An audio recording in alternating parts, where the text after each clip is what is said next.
श्रीराम जय जय राम. सत्संगतीचे दोन प्रकार. सत्संगती अति अपूर्व काम करणारी आहे. ज्यांचे भाग्य थोर असेल त्यालाच ती लाभेल. संतांची संगत दोन प्रकारे होऊ शकते. एक संतांच्या देहाची आणि दुसरी संतांनी सांगितलेले साधन करीत राहण्याची. यापैकी पहिली म्हणजे संतांच्या देहाची संगती लाभणं फार कठीण आणि दुर्मिळ.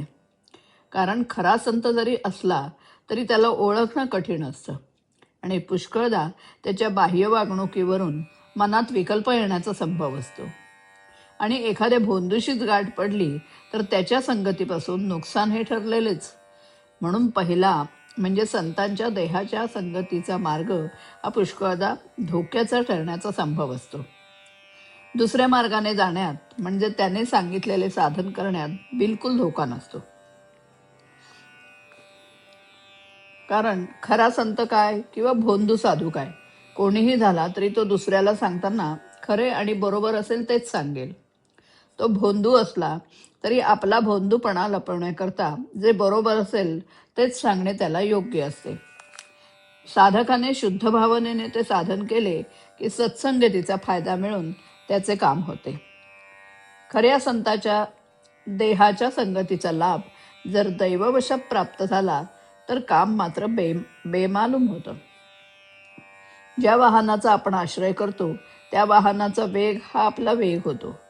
फक्त त्या वाहनात निश्चल बसून राहणं एवढंच आपलं काम असतं.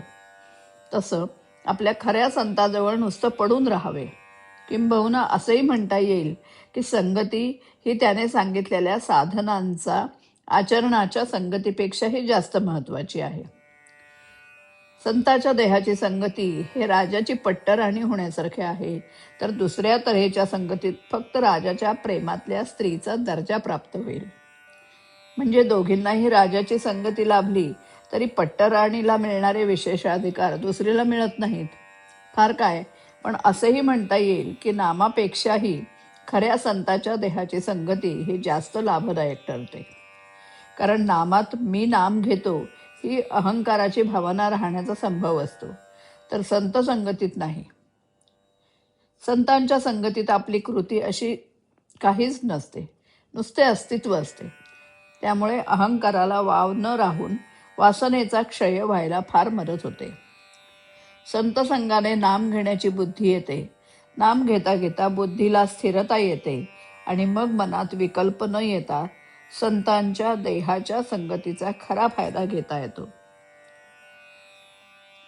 आपण भगवंताच्या अनुसंधानात राहिलो तर आपल्याला नित्य दिवाळीच आहे. सर्व सोडून भगवंताच्या स्मरणात राहिले पाहिजे. परंतु व्यवहार नीट करून त्यामध्ये भगवंताचे अनुसंधान ठेवणे हे त्याही पेक्षा श्रेष्ठ होय. श्रीराम.